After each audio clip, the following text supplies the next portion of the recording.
Welcome to Pixel Realms, the podcast where two geeks dive headfirst into the gaming multiverse. They're basically like Gandalf in a headset, minus the wisdom and magic. So, grab your snacks and level up your patience. Pixel Realms, where the pixels are real, but the knowledge, not so much. This is Pixel Realms, episode 23, Toy Collecting Nostalgia. We're talking about action figures, Legos, and more.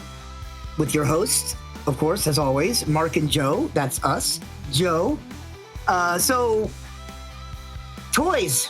Toys. I know we're toys. grown-ups. Oh, yeah. We're grown-ass men, but, you know what they say. You never fully grow up. And if you do, then your life's probably not very fun. Now, I know that you and I are very different when it comes to this part because I remember many conversations we've had where you didn't have the opportunity, unfortunately, to collect a lot when you were younger. Finances, maybe that kind of stuff. Yeah, we're obviously not here to be sad and tell sob stories, but like. And I think you said that so you ended up playing more video games when you were younger because you, at least a little bit, although you couldn't collect and you couldn't buy a lot of things. I think didn't you say that you still managed to play games either through friends or something else? Yeah, I was lucky to at least have family or friends that had the money that were able to get the latest consoles. Like for me, for example, back when Mortal Kombat first came out, if I wasn't visiting my cousin in Chicago, then I had a friend back home who had just enough money where they were able to afford console to play Mortal Kombat. And it's actually with him where I saw the Mortal Kombat movie, and he got to collect the action figures. And I was so jealous because he had like most of them, and I had like two that I got from Christmas or my birthday or something, some very rare occasion. So it was cool going to his house and being able to play with his figures and be able to recreate some of the things from the movies and games. And the same is said for other series, Ghostbusters and Ninja Turtles. So I was lucky enough to have my grandmother who was financially stable and was able to purchase me some stuff when I visit her in the summertime. And I held on to some of those things. Like I remember having really wanting Michelangelo, Ninja Turtle, really wanting them. I wanted the one that you can turn him into a turtle. It's really cool. And that we could not afford that. My mom, there's no way she could afford it. So I had to wait until the summertime, and eventually my grandmother was able to buy that for me, and I held on to that toy for the longest time. So, and the reason why I bring that up is because we were very different. I have no qualms about saying this, especially now as an adult. I was a spoiled brat. I was the last child of my family, like I guess lineage or whatever. My and the only child from my mom and dad together. Like they had several children each from different marriages, and then they came together. And two of my sisters really wanted a younger sibling, and so mom and dad did their thing. And I came out. So I was a very spoiled child, and we were more fortunate. We were the typical 80s, 80s/90s like middle class white family, where it's like we weren't rich, right? Like we weren't loaded with cash, but like middle class. My dad never let us want things. Like he worked hard, and we always got the things that we wanted, sometimes maybe too much. And and I did have video games when I was younger, but I didn't play them a lot. I played a lot with action figures. I was big into the pro wrestling figures, it was before Jakks. Holy shit! I think it was the original Mattel. I think it was Mattel. Okay. I can't remember if it was Hasbro or Mattel, but it was like for example, like Hulk Hogan would have like the spring in his arm where you could push the arm back and it'd be like you throw a punch, or one guy you'd be able to grab him and almost like put him in a headlock, like those kind of things. They were really like they were a little gimmicky and whatnot. And then I was big on Transformers. I am a old school G1 fanboy. I was one of those children in 86 or 87 when the Transformers movie was in theaters, and they, how they had the news article of how like children were so upset about the death of Optimus Prime, that like kids had to be removed from the theaters. One kid like locked himself in a closet for like, it was like either several days or several weeks. It was bad, like because Hasbro didn't know what they had back then. They thought these are just toys. These are just cartoon versions of these toys.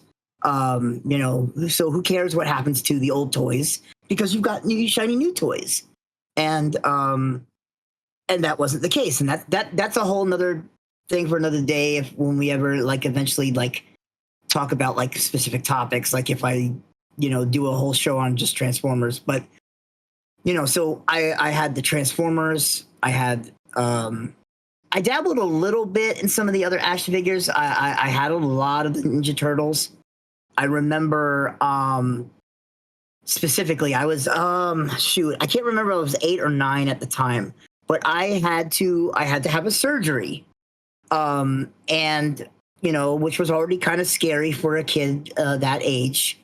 And I remember like kind of like, I don't want to say it's a reward for having the surgery, but kind of like the you were brave and you did the surgery and this and that. And I remember because I got the Ninja Turtle, the bad guy is like that rolling eyeball tank thing. It was like a play set where it was like a big tank on wheels that had like an eyeball and like Shredder and the brain dude Krang and the minions all hung out there. And it was expensive compared to like the Turtles. Like the Turtles at the time, I don't remember prices, but I want to say they were probably, the action figures themselves were either $10 or sub $10, I think. Again, I don't 100% remember because this is the 80s and the 90s. But the Krang, rolling base thing, I know was relatively pricey for its time. And so I had some Turtles. And then as I kind of grew up and I hit like preteen to teenager, I still had Transformers. I still had the wrestling action figures, and I'd stopped collecting Turtles, and I dabbled in Power Rangers for a little bit.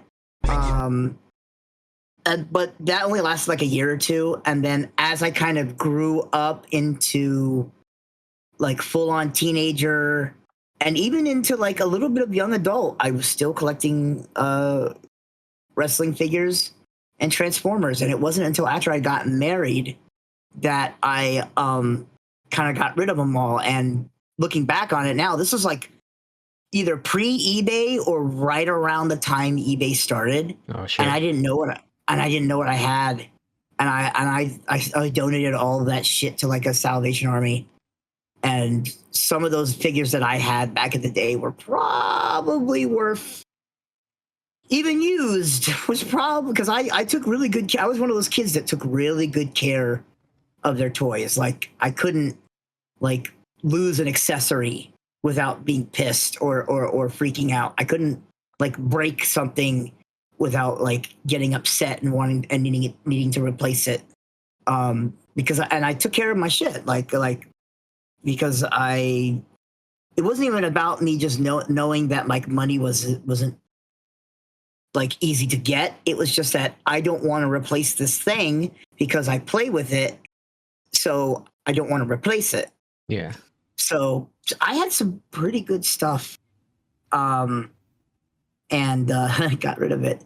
And I've had very different bouts of collecting over the years. When I first got married, I got rid of all of my collectibles because I was like, I'm a married man, I'm working, that's my priority now. And then a couple years later, I want to say around the time of the first live action Transformers movie, I I kind of got the nostalgia bite a little bit, and I started collecting again a little bit. Like, it wasn't too crazy, but yeah, I started collecting again. And now, just recently, as of the last 2 years, I had completely stopped collecting things for a good while. And I'm slowly kind of getting to the point where we're a little bit better financially, to where I'm a little more comfortable collecting things again. Because in the past, it'd be one of those things where I would collect things and then I would sell them, because my collection isn't as important to me as my family. So I would sell all of my cool knickknacks and collectibles. And so the reason why I bring this all up is because I don't think I'm not even just talking about Joe and me. We as a whole, I think we like to hang on to some of that nostalgia, some of that childhood, while also kind of experiencing a little bit of new wonder. I mean, I know you, Joe, for example, you collect, or you said you've slowed down a little bit, but you collect Legos. And when we were kids, Legos were still a thing, but there wasn't these elaborate builds that there are now. You just kind of like, you got a box of blocks and you'd make a car or a house or whatever. And now you get these like books of instructions, these like booklets that are like full on like books to like how to, put together this elaborate thing. And it's really fascinating, given where like even just Legos came from to where they are now. Yeah. Yeah, I agree. And when I was a child, I'm sure many kids did, maybe you did, Mark, too. We were gifted a big old tub of Legos. It had hundreds of thousands of pieces inside it, and no instructions, nothing like that. So you had to use your imagination to make it happen. And that was my first taste of Lego. And I had a lot of fun making just whatever the hell you can possibly imagine in your head. But it wasn't until about 6 years ago where I was talking with a coworker, and he had a couple little small $20 Lego sets. And I was like, oh, wow, these are really cool. And he showed me some pictures, and I went over to his house, and I seen them. I was like, that's really, really cool. And then I saw that Lego had just released the Yoda. And I'm a big lover of Star Wars. I absolutely love Star Wars. And out of all the characters in the Star Wars universe, Yoda has always been my go-to character. I play him in any game he's in, or mod him if I can. And I was like, man, that'd be really, really cool to have. But it's like $100 and whatever dollars. I don't need Legos. I don't want Legos. So it was around Christmas time, and my wife's asking me, like, what do you want for Christmas? I'm like, honestly, nothing. I can't think of anything you can buy me. And she's like, well, you need to get something because it's Christmas. I was like, well, if you really want to buy me something, you can buy me this Lego thing. I'm probably never going to touch it, never going to put it together. But, I think it would be kind of cool to have. And she's like, really? I was like, yeah. She's like, okay. So she ended up buying me the Lego, right? And Christmas Day, I open it, and I'm like, oh, this would be cool. All right, I'll put it together, whatever. It'll take a couple minutes to put it together. So over the course of the next couple of days, I put Yoda together, and I had a blast putting Yoda together that it started this next passion of mine of Lego sets. And it was very scary. It spread, man. It was wild, because then I met other friends who are interested in Star Wars and Lego. And then it branched from just Star Wars Lego stuff to other Lego things. And so I have probably $3,000 or $4,000 worth of different Lego sets. Some big, some small. My most expensive one, I think, is might have been the Concorde. Wasn't the Concorde like 200? Or it was 300. Was it 300? I'm almost positive. I could be wrong. I'll double check on that right now. It's either the Concorde, the Ecto, the Mat, or the Batmobile. Because I think the DeLorean was a fairly decent price. I think it was like only $150 or $200. Oh, I'm sorry, I was wrong. It's $200, $199.99. Okay, so it's got to be either the Ecto or the Batmobile. One of those two sets. I think the Ecto is cheaper. I think it's like so I think the Batmobile is $250. Okay. Oh wait, maybe I'm wrong. Unless it's like obviously prices not changed. Yeah. Yeah, I was gonna say it might be. It might also be that it's not easy to get anymore. Oh no, so it used to retail at $239.99. So that's more expensive than the Concorde. And you said the Batmobile? Which Batmobile was it? It was the 89 Keaton Batmobile. Okay. So that one's oh wait, no, this is the one from the TV show. Yeah, the one from the TV show is only 150. Yeah, that was a small set. I think the 89 one was like 250, I think. But either way, it might have been. One of those are the most expensive sets I have. I will never spend the $400 or $500 on a set. I want the there was one, I can't remember what it is now. There was one I was really, really wanting. Oh, the Nintendo one. I really want that set, but that's like 250 or something. I'm like, that's just a little outside of the range I'm willing to spend on a bunch of plastic bricks. As cool it would be to have, I'm not willing to do it.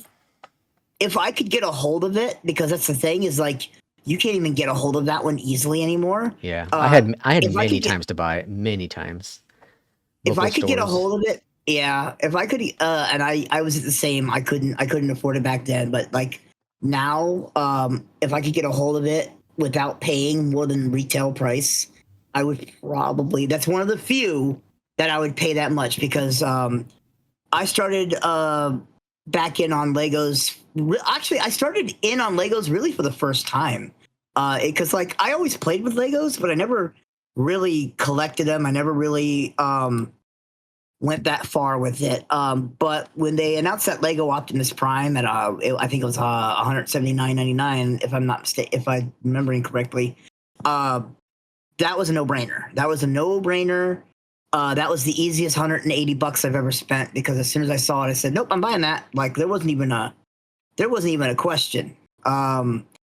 It's just because I love Transformers. Optimus Prime is a low-key sort of. I jokingly said that he's kind of like a father figure, even though he's a talking he's a cartoon robot.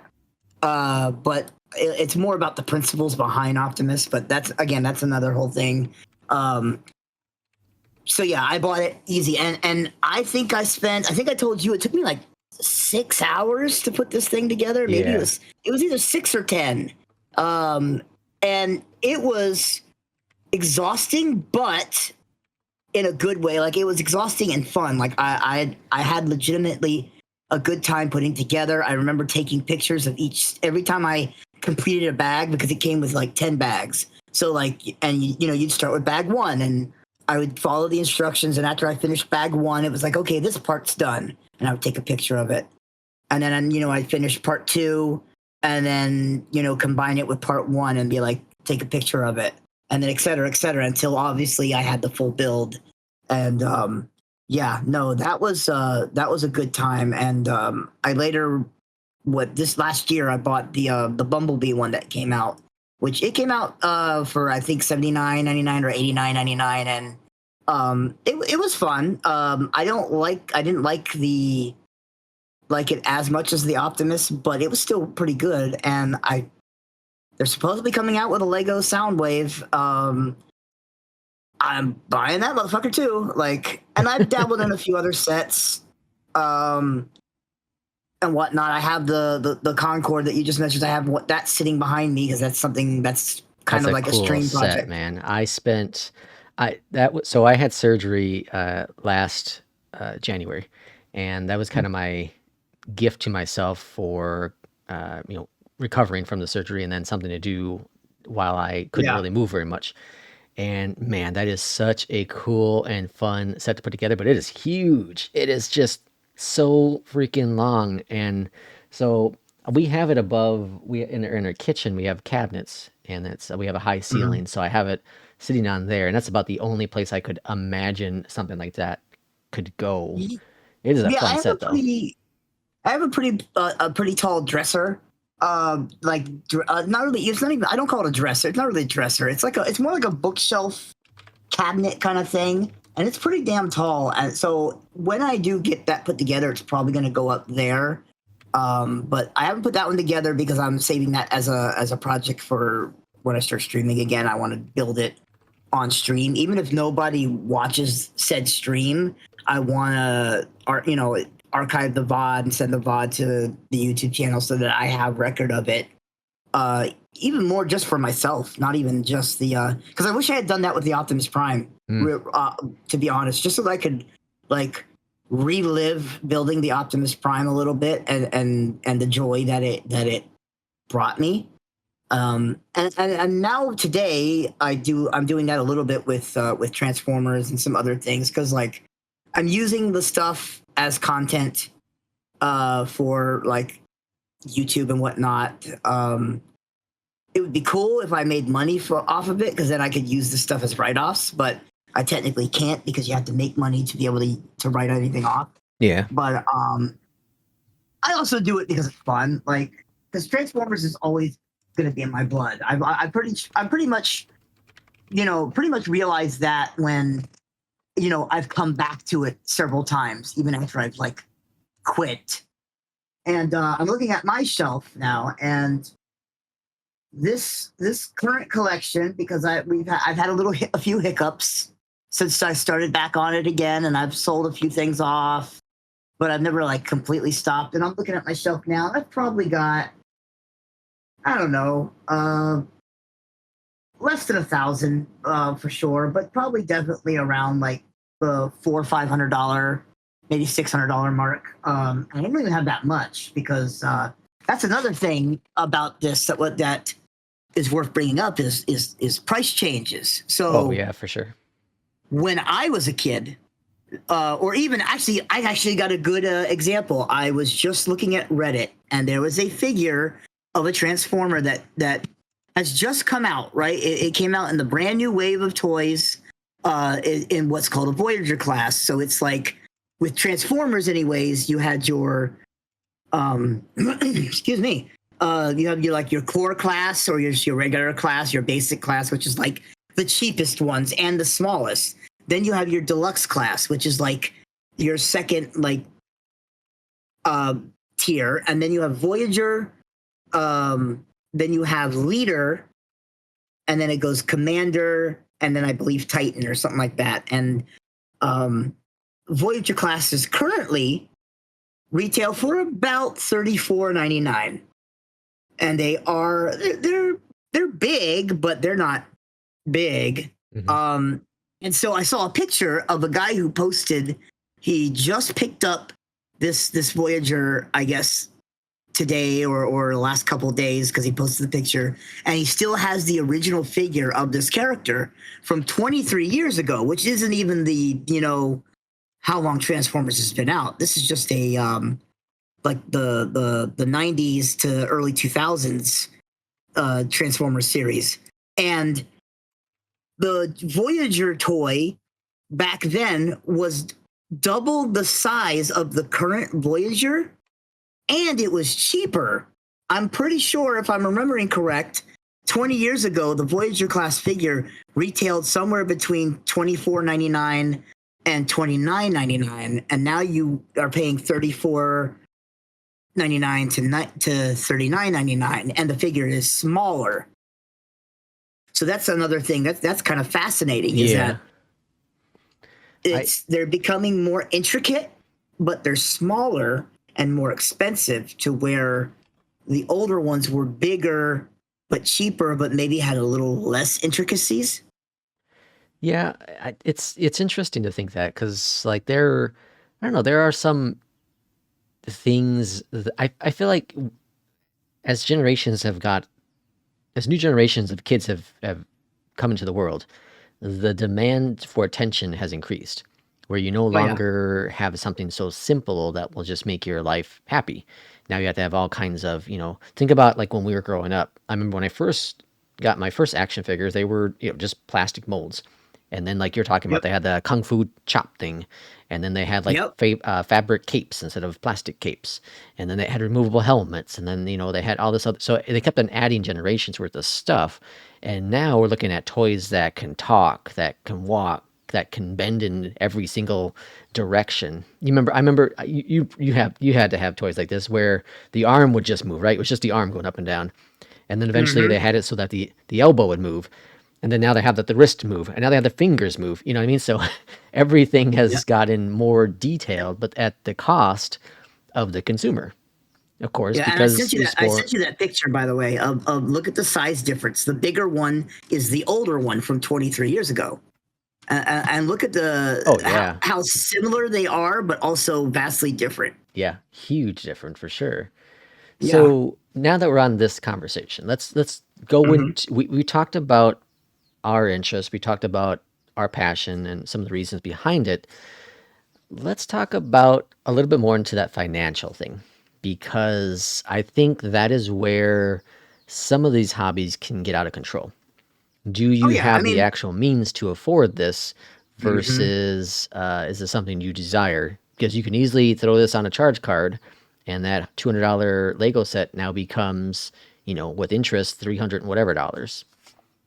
Yeah. And then there's also especially with the existence of the internet and online buying and whatnot, there's scalpers and bots where they scoop up some of these figures that end up becoming rare, and they know like the algorithms better than the actual humans, or just their whole job is to scam people. Yeah.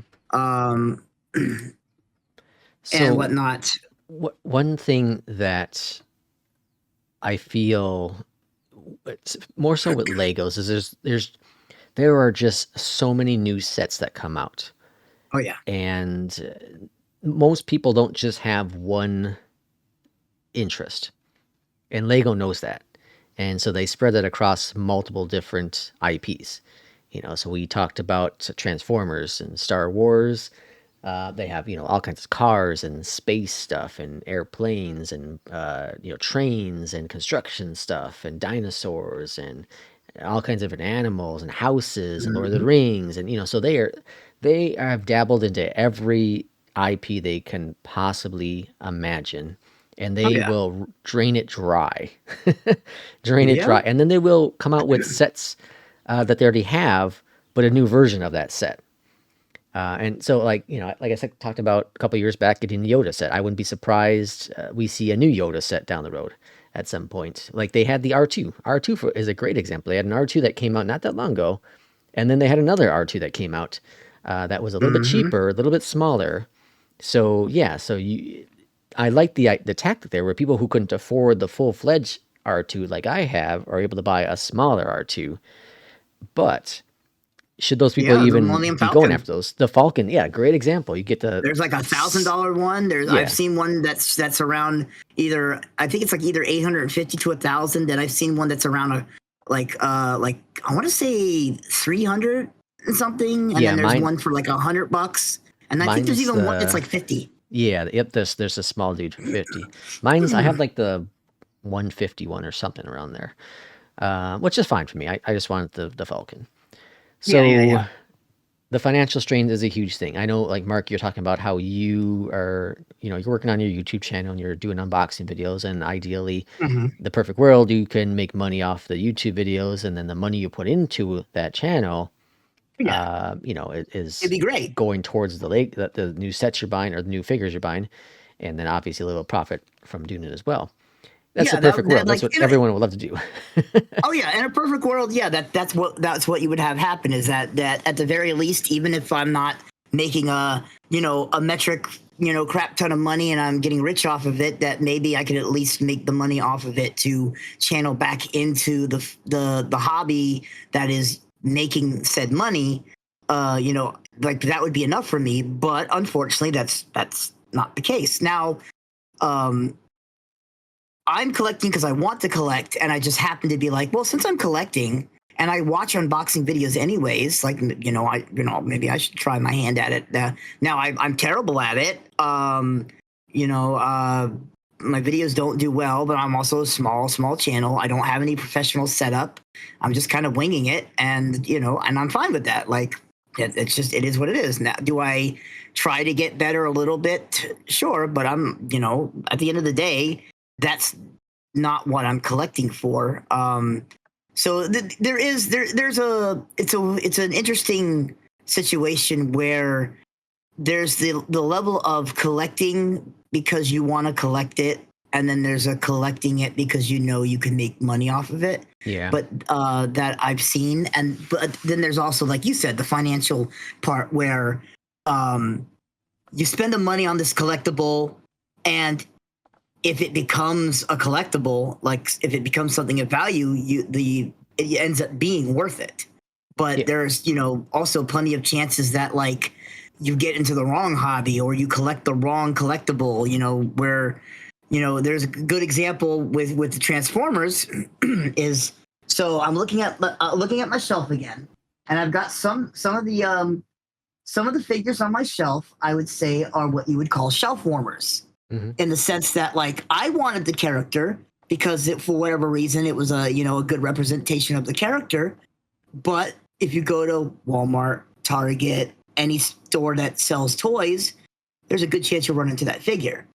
And then you'll run into the figure that like is kind of like the one per box or just the very low run figure, and those will be the ones that get scalped, that get bought in mass as much as they can get, so that they can go on eBay and go up for double the price. A good example is, so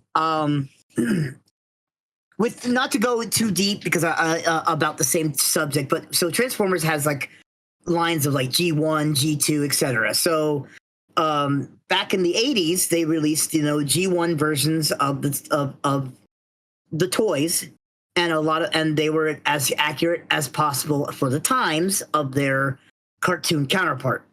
Well, G2 would usually be the exact same figure, the exact same mold, in a different color scheme. The point that I'm going to make with this is that I bought a figure for it retails for $24.99. And it's the G2 version of this figure. His G1 counterpart was so limited that you can't find him on eBay for less than $150. Now, yeah, and now put that together in your head with the price. Retails for $24.99. You can't find even a used version of the very same figure, different color scheme, mind you, of the G2 one that I have. You can't find it for less than $150. Interesting. Same exact figure, transforms the exact same way, different colors. So one's G1 accurate, one is the G2 version that has maybe shown up in comic books or whatever, but regardless. And the same has happened with some of their bigger figures. They have a mainline series called Studio Series, and specifically there's a Studio Series 86, which is basically a toy line specifically to be as accurate in a toy as they can to the 86 movie. So it's literally called Studio Series 86. And I'm a fan of some characters called the Dinobots, which was 5 Transformers that turned into different dinosaurs. And the main member, the leader, Grimlock, retails for $54.99. Well, you cannot find him on eBay, usually for less than $350. $54.99 retail, $350 eBay. That's crazy. And that's because scalpers, low run, Hasbro did a poor job of making these figures, that they're not available and thus are highly sought after. And that's another part of the problem. I feel like when we were younger, even the, I guess, rarer figures were a little easier to find. And now we have more technology, more ways to get things. So you think things would be easier to find, but in that sense, things are easier to find for everybody, including people with ill intent. So I think that's another thing that you take into perspective when you're talking about financial and when you're talking about collecting and whatnot, is how badly do you want the character? Are you collecting it for yourself? Are you collecting it to make money?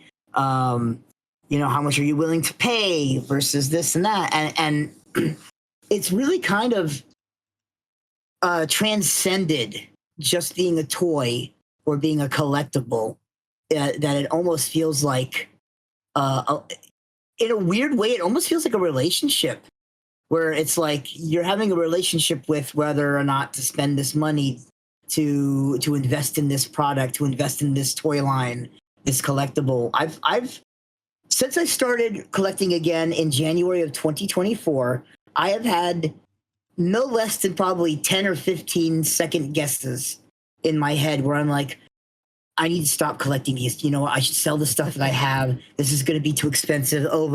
Wait, I should be allowed to have things and I should be allowed to collect these things. These things bring me happiness.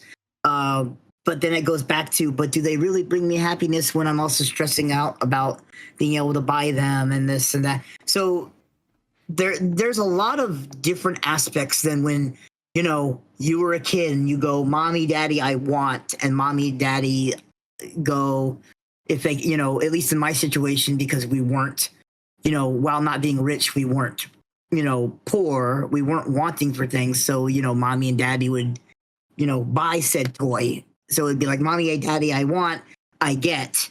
Whereas now it's like, I want, but, can I afford it? Should I afford it? Blah, blah, blah, blah. And that can actually segue, though, into, speaking of relationships, it can cause not only financial strain, but it can cause strain on your relationships, period, in the sense that, like, you know, if you have a loving partner that supports your hobby, and even if you don't, even because I know plenty of relationships that are perfectly fine, that they don't support each other's quote unquote hobbies, as long as it, but usually the agreement is made that, like, as long as it doesn't interfere with paying the bills, going to work, you know, finance stuff, like, as long as it's like free money in the sense that, like, we can afford this and not lose anything, cool, fine, whatever. Yeah, and like we've talked about that There you go. on the show before, and I given the example of my wife and I. We both have separate bank accounts. We don't share each other's income, and so as long as she can pay her bills, as long as she can afford her portion of the rent, and the same with me, as long as I can do that, then there's no problem. Buy whatever the hell you want, as long as you're not Okay. causing issues. So I'm actually kind of curious, and I don't want to dig too deep into this because this could be a whole different kind of topic, but and it comes with the times, because you and I aren't that big of an age difference. You know, I'm 42. Yeah, so it's 2.5 year difference. Yeah, and so y'all's relationship is very different than the relationship that I've had with my wife. Me and my wife, we've been married over 20 years, and I came from a very old school family. Hell, we weren't even married yet, and we had already connected our bank accounts, and we've always had, like, she knows what I'm going to buy more or less, or if she doesn't know what I'm buying per se, she knows what it's being spent on. And the same thing with her. And that's new to me. And obviously you're only 2 years difference. So that's a little surprising, because I feel like you're still part of the older generation like me. I haven't heard about, you know, separate bank accounts thing from, like, anyone in our kind of generation. I felt like that was a big no-no, is like, when you're husband and wife, you are one unit, you are one family, you know, everything's together. You know, if you need money for something, you know, you know, if you guys have, you know, separate bank accounts, and say, Joe, you run out of money, it sounds to me like you're just like, well, I'm out of money. I'm not going to ask my wife for something. Whereas, like, with me and our accounts being joint, and especially, I guess, in my sense, where I'm not currently working because of health reasons, you know, I don't have a job. So I only have one income, and that's my wife's. And I'm still allowed to have my hobby, because she's still allowed to have her hobby. So we've never been in a situation where we've really been like, can I borrow this or whatever? It's just like, it's always just been the understanding statement is like, can we still eat? Have we paid our bills? Okay. Do you? I don't do you. Wait. Let me add on to that. Do we have any plans for it? Do I have something that I need to take care of, or do you have something that you need to take care of? No. Then have at it. Whereas you guys have like your own joint thing, and that's a concept that's kind of foreign to me. I understand it. Obviously, I'm not. I'm not stupid. I know, but like as a relationship thing, that's also a kind of that's foreign to me. But at the same time, it does sound like it works better that way. Also, it's like you worry about your money, I worry about my money. I'm paying my bills, you're paying your bills. I guess, like, without getting too far off topic, I'm assuming you guys split the grocery bill, and like you go to the store and say you spend $100 on groceries. Well, it's really 50 and 50. Yeah. And like, so our relationship with our, finances, I got a coworker that's very, very similar to what we do. And he's a few years younger than me. And his wife actually is around our age. But he's a little bit young he's in his, early 30s and she's in her 40s, early 40. I think she just turned 40 or 41 or something like that. But anyways, so yeah, they have their own bank accounts. They make their own income. They have a couple of kids together, and so I think he pays like rent, or not rent. He pays the mortgage. She pays the variable bills. So gas and electricity, cable, all that kind of jazz. And then she seems to do the grocery stuff, and then he'll do any of the odds and ends kind of stuff. So, and it works really well for them. Okay. As well. So, and that's exactly how my wife and I do ours as well. And you brought up the grocery thing. Yeah, for sure. So, for example, we'll be getting our groceries tomorrow, and she'll add stuff. We get things delivered via Walmart. And so she'll put in her stuff. I'll put in my stuff. I'll charge it to my account. She'll send me whatever she purchased, via Zelle, and good to go. And I guess that's where I find it a little weird.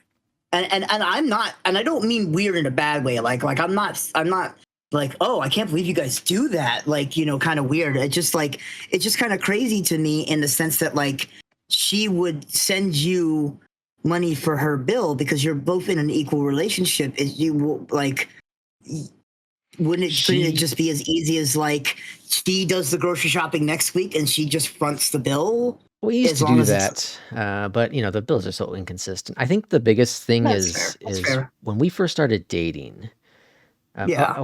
So I'll go back before we even started dating. Actually, when we were just friends, I remember we went out to eat with her then boyfriend, and so went to get some pizza, and the bill was like $20. I said, "Don't worry about it. I'll cover it. It's $20. I got it." She's like, "No. Let me pay half. Don't worry about it. We're fine. I got it." So I ended up paying it. I wouldn't accept her money. Well, she worked where I used to work as well, and I come to work the next day, and there's a $10 bill in my locker. And I was like, I don't want your $10. Keep your $10. I gave it back to her. That $10 went back and forth for the longest time until I eventually caved, I think it was, and accepted the $10 because she just wouldn't. And that's kind of how. I just thought of.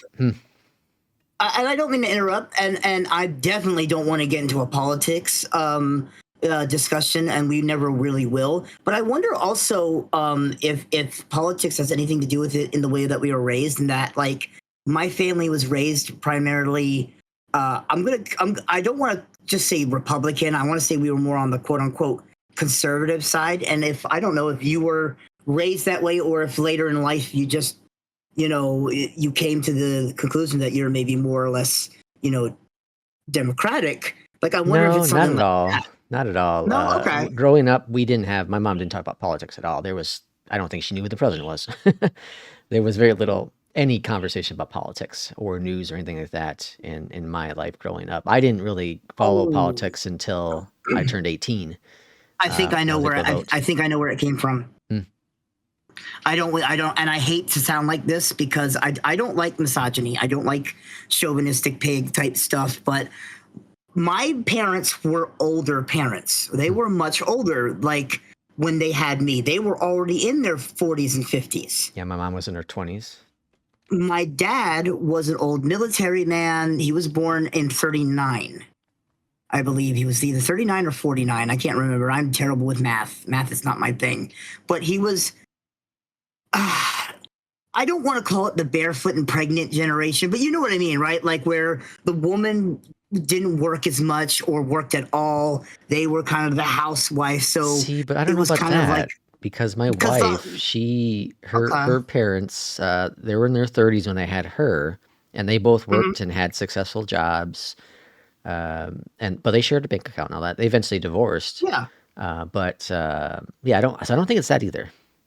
It's just kind of interesting, and I just wonder kind of like where the deviation has come. And I didn't even mean to bring this up because didn't want to get off topic. It's just kind of a fascinating thing to me when it comes back to, and I'm bringing it back to the hobbies now to make sense. Like, so in your situation, if let's say you're collecting something, I'm going to use Legos for you, for example, and something comes out, and let's say it's a limited run, for example, and you just don't have the money for it, right? Like, do you just say, well, that's it, I can't get it? Or do you turn to your wife and be like, hey, this thing's limited. It's going to probably be gone before I get paid next.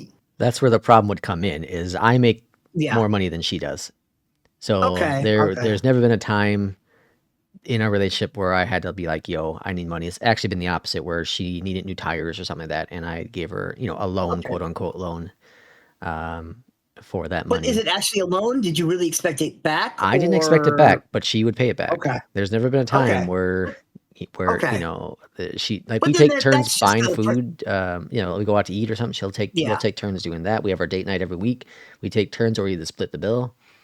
So that's just a relationship dynamic on how you guys were raised in, or her personal belief and your personal belief. Okay, that makes more sense. It's kind of just always been that way, and the same with like the coworker I was talking about. That's kind of how they just kind of jumped into it, and that's just how it's always going to be. They don't have any interest in ever combining it.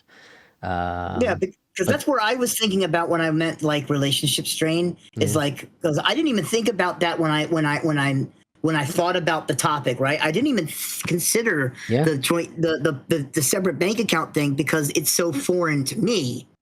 It's not foreign at all in like, I'm not saying it's weird or this or that, but to me and how I was raised and how my wife was raised, it would be a foreign concept to us. So that's where it could theoretically make the relationship strain, where it's like, you bought this thing that you wanted that you didn't need over, say, this thing here that is a necessity, or you forgot about this bill that was supposed to come out and you bought this thing now and we can't pay this bill. There has been definitely some time. I'm a techie. I love my tech. And so recently I had bought an OLED monitor. Really good deal at Best Buy, and so I ended up picking it up, and my own money, whatever. So there's no, I can afford it, whatever. Use my tax money with it, and definitely can sense there was a little bit of jealousy. Like she's like, oh man, that's really cool. Like for the first time, that's something that'd be really awesome. I would love to have. But she wasn't mad or anything. She's like, wow, that's cool. I'm jealous a little bit. Maybe it's a pride thing, you think? Like maybe like she wants it as well, but she doesn't feel like she should ask for it because you make more money and she doesn't make as much money? No, could it be a thing like that? She knows she doesn't need it. Oh, okay. It's more, and she also knows that she gets my hand-me-down, so eventually it will go to her. And that's just kind of how things work out. She gets all of my hand-me-down technology, so eventually it pays off for her. Because I have a similar kind of thing in a weird sense, in the not the jealousy part, but like we try not to shit on each other's hobbies, my wife and I. She and I have very different hobbies. She's a bookie, where she would rather have a book, or now she really just messes around with her phone and plays like mobile games. So maybe occasionally like some Apple money. But her big thing was she used to love crane games.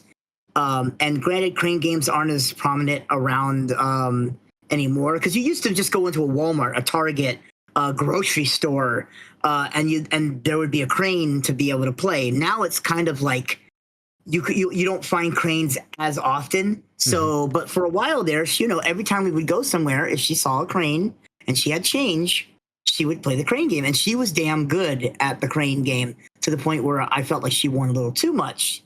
And I know that that's kind of funny saying it out loud, but it was like, it's a space thing, which is also a topic that I was going to mention, is like, when you're a collector, there's also the risk of running out of space. And well, she would win all these plushies, and it's like, what the fuck? Where do we fucking put these things? Like, I still have totes of plushies that I haven't gotten rid of that she's won. And then and then one of her other hobbies is she likes doing scratch offs, and I low key hate it, and I wish I was a better man and could not comment on it as much as I do, because I really hate that part of myself that I commented on it so much. But like, scratch offs is gambling to me, and there's no real algorithm of being able to know how to win.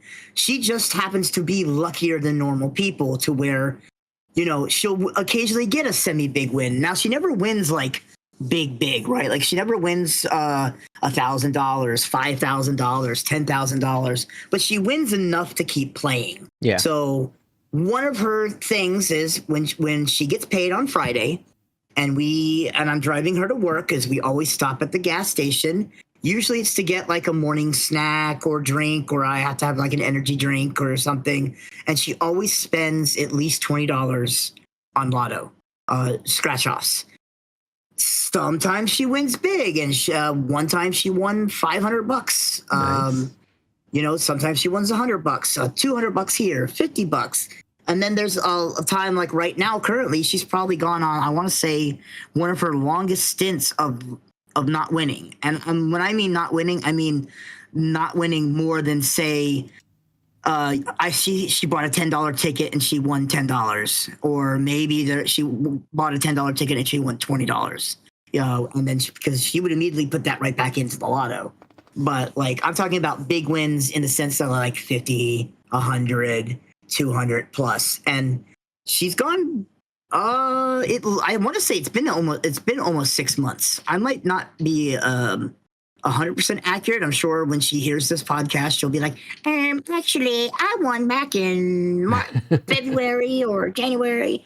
But you get what I'm saying? Like, and so I kind of poo-poo the hobby, because it's like, why are you wasting, you know, $20 on this thing that you have no guarantee of winning? Like, that's essentially taking the $20 bill, ripping it up, and throwing it in the trash can. Whereas my hobby, and I hate to sound like I'm being an elitist, but I guess it kind of is in a way being an elitist, where it's like, at least my hobbies are tangible. I can look at them. I can pick them up. I can pose them. I can play with them. You know, I can look at them. I can, you know, whatever. I can put them in a jar and do other things. I don't know. Like, so, you know, and that's part of hobbies as a whole, right? Like, collecting things and doing things that make you happy. And for her, it is scratch offs. But like, my brain can't get over the fact that, like, well, you're spending money on this invisible what if scenario. Whereas like mine, I have it. I can look at it. Yeah, everyone. Yeah, my wife, she's big into D&D stuff, and like, I understand D&D enough to be like, yeah, it's cool. And she'll buy all these different books and sets and cards and dice and whatever. And I'm like, do you really need more dice? And she's like, yeah, I do. All right, sure, it's your money. Do what you want, you know.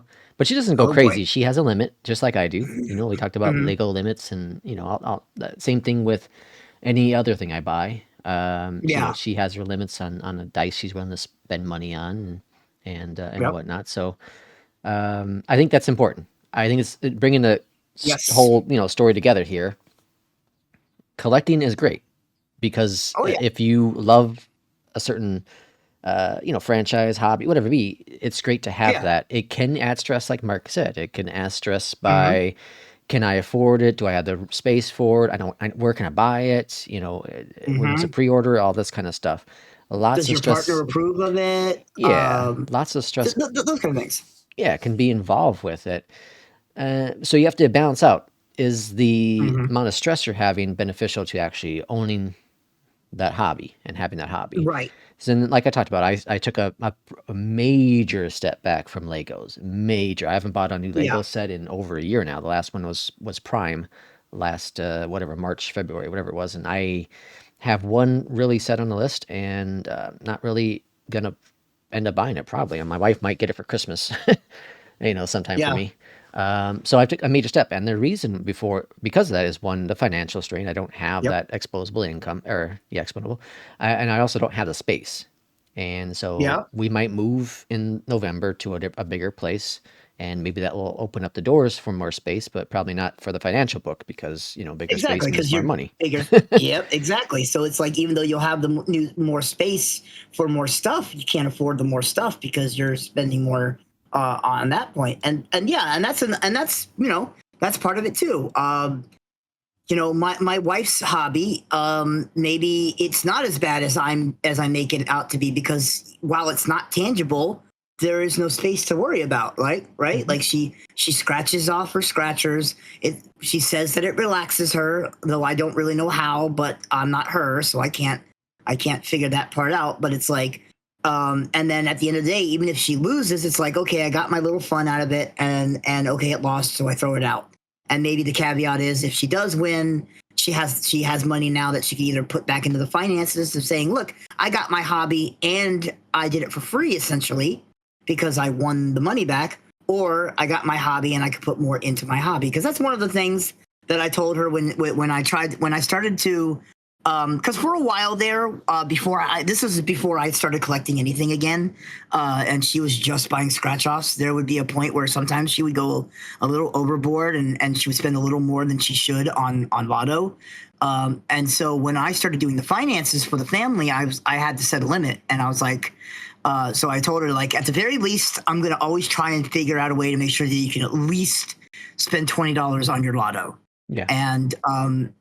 And unless it's like a huge win that'll help us, like, financially, I don't ever ask for that money back. If she gives it to me, that's her own voluntary thing, because I do the grocery shopping too. So if she gives it to me, it usually goes towards bills or groceries. But if she wins $5 here, $10 here, 9 times out of 10, she cashes it and either gets another ticket, even if it ends up being a loss, or she saves it and uses it for lunch. So she's getting her thing out of it, right? So even though I poo-poo on it, and I really shouldn't, if it's something she enjoys, it's a hobby. And it's not really, at the end of the day, it's not really hurting the finances, say, as much as my tangible, I can see it thing, because I'm spending the money on this product that fluctuates in price, and now a lot of this stuff, toys in general usually come from Japan or China, etc. now. And, with political stuff going on, there's going to be, price hikes, for example.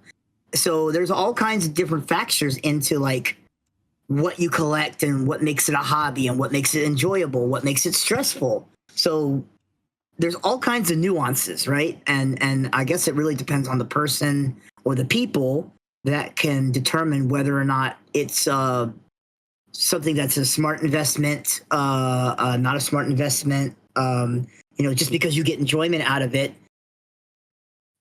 doesn't mean anything if you go broke for it. Exactly. I think that's the big caveat with all of this is, enjoy your hobby, have fun with it, make sure you are doing it, financially smart. Responsible. Yeah, responsibly. Exactly. And, just the hell with what people say, as long as you enjoy what you do, and as long as you can afford what you do. That goes with anything you do in life, whether it's, a hobby, or, where you work, whatever it be, Mm-hmm. Be happy with what you have, be happy with what you do. And that's the biggest positive out of all of it. Oh yeah, definitely. Well, anything else to add to Mark? Anything else to add, Mark? Wow, can't talk. No, this one went a little wild in directions which I didn't intend to, but it's kind of one of the things why when you do a podcast and you don't really have a script, it is why this kind of thing can happen. Is like when you can be in mid statement and realize something, right? And then it ends up sending you down another hole that like you didn't mean to go. And that's what's fascinating about these type of subjects, where like maybe something along the lines of this subject matter might be worth like doing again at a later date, but maybe in a way that we can talk more about the product rather than why we collect or why we don't, right? Because like we got more into the like the woulda, shoulda, couldas of why we do it, but we didn't really talk about the item in its whole and why we like specifically like building Legos or building model kits or buying race cars, you know, like Mattel, you know, Matchbox cars or Transformers or Ninja Turtles. Yeah, absolutely. Well, as always, thanks everyone for listening, watching our podcast here on YouTube, and we'll see you for the next one. And don't forget to like and subscribe, and thank you and bye-bye.